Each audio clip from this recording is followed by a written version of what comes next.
Well, the number of children caring for their parents or their brothers and sisters is rising here in the East Midlands. It's up by 14% in the last 10 years.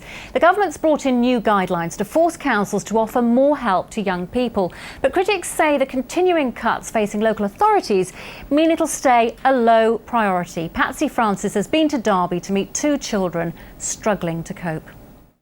Do you know what he needs to do? Just wind it around. Do you like that? Yeah. It's a rare break for two young carers with heavy responsibilities. Alana and Malika are school children who have to mix studies with looking after their family.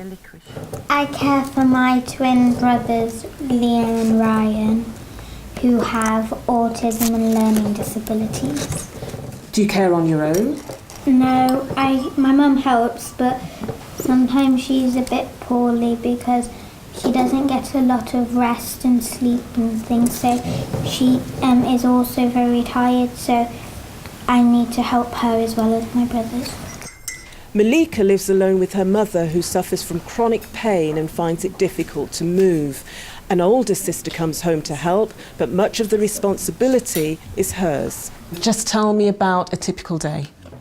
I'll get up in the morning around 6:30, 7, and I would make breakfast myself and help my mum around. I help her get to bed sometimes, and if there's laundry, I put it in, wash the dishes after we've had tea. It's a common story. Derby City Council is working with 66 young carers. Nottingham has 200, and in Leicester the figure is 249, and the numbers are growing. We're seeing an increase in mental health issues.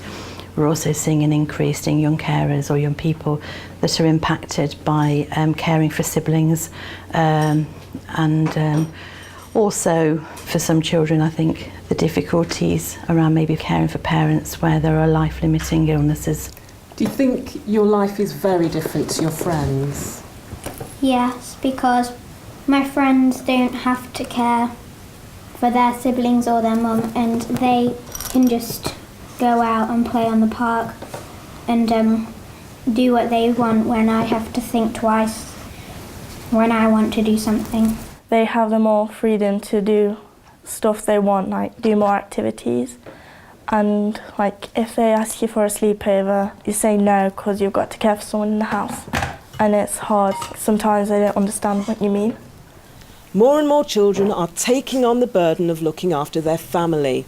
New guidelines mean councils have to consider their needs, but many fear cuts in local authority funding means that won't happen, and thousands of children in the region could miss out on a proper childhood.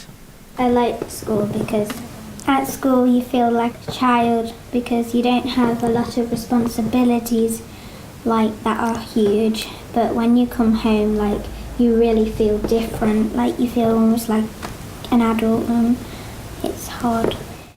Well, that's one very remarkable 11-year-old, so mature already, too soon maybe. And with us to talk about this is Lily Caprani, Director of Strategy and Policy from the Children's Society.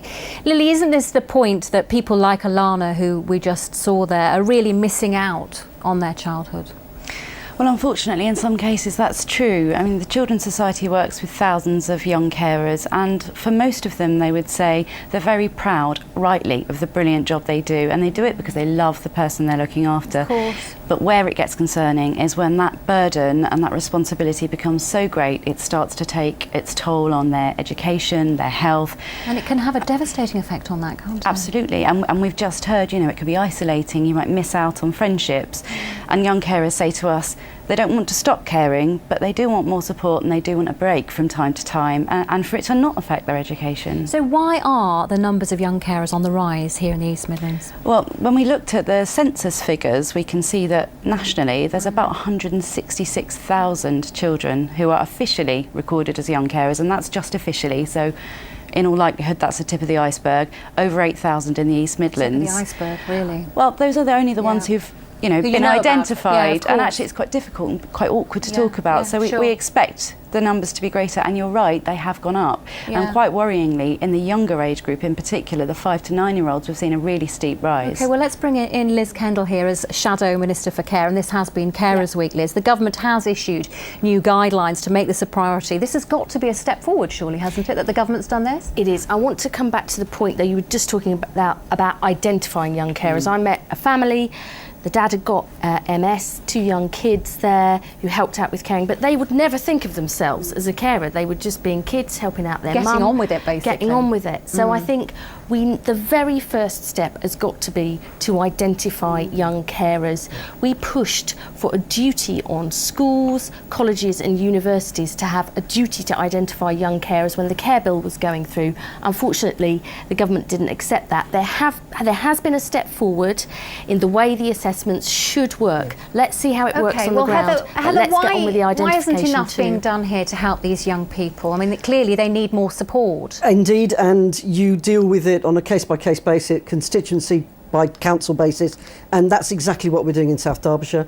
I've really got hold of this with the head teachers of the schools so that they really do identify these children, also through the GPs, and we've got part of our big society in South Derbyshire, we've got huge groups of church groups who look after the carers' children, they give them respite, they give them fun great, play. Heather, but there's a sense here also that these young people are basically picking up the slack because the councils don't have the money. No, there's two ways of no, not at all. I won't accept that at all. For starters, because of the care bill and because of what Jeremy Hunter's been doing, linking in with Eric Pickles, there's 2.8 billion new money coming into this area. It's new. It's completely not new. moved It's not from new. areas where it's got to be public health areas in our councils, linking in with the health authority. It's not new money though, Heather. Well, you and I are going to definitely disagree not. with that one. It's just money that's come out of the NHS. What I don't want people to do is have a row about this. What I want people to do is roll their sleeves up, get involved with their GPs and their schools, how we can deal with this. Because the great respite care that goes on with our charities in South Derbyshire is hugely welcomed. I'm sure and it I is. think this is a step in the right direction, and I want to see that working all the way across the country. Okay, well, Labour, to be honest, Liz, Labour have said that they would repeal the Health and Social Bill.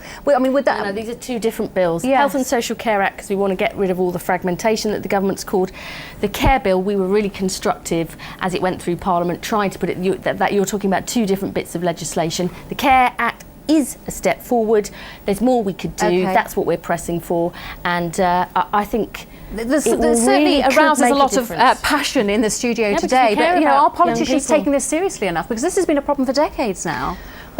The Care Act is a welcome step forward and cross-party consensus about the fact that something needs to improve for young carers, and it sort of transcends politics in many ways. We all don't want to see children suffering because of the great work they're doing looking after their families. It's a long overdue change and it's not yet in force. What it will mean, if it works, is that when an adult who's disabled gets assessed and it's worked out whether or not they get some care, they have to also look at the whole family. Absolutely. And that didn't used to happen. No. And in fact, sometimes young people were But taking up the slack. is the money there to do that? Yes, I know you're is. in agreement here, but Yes, is the it money is. there? Can you Yes, ring-fence that money to do that? It is. The public health budget is now huge, and I believe actually that councils are much better at spending it because they're just so much closer to the people. Liz, you're saying that they haven't got the money, you're disagreeing? I think that there's been a lot of talk about integrating health and care services. That isn't new money, it's using existing money. I'm all in favour of that, bring those budgets together. But I think anybody who claims that what's happened to social care budgets isn't having a big impact on families and carers and adults with disabilities and children with caring needs is just Lily, living in cloud cuckoo What are the land. consequences, briefly, if nothing is done, if it doesn't improve for these children? It absolutely must improve, because if young carers continue to take on too much of a burden of care, 15, 20, 30 hours a week, their education's suffering. We know they can fall behind in their GCSEs by 9 grades, end up, not getting into employment. Thank you. We'll have to leave it there. Thank you so much for coming up from London to talk to us about it too.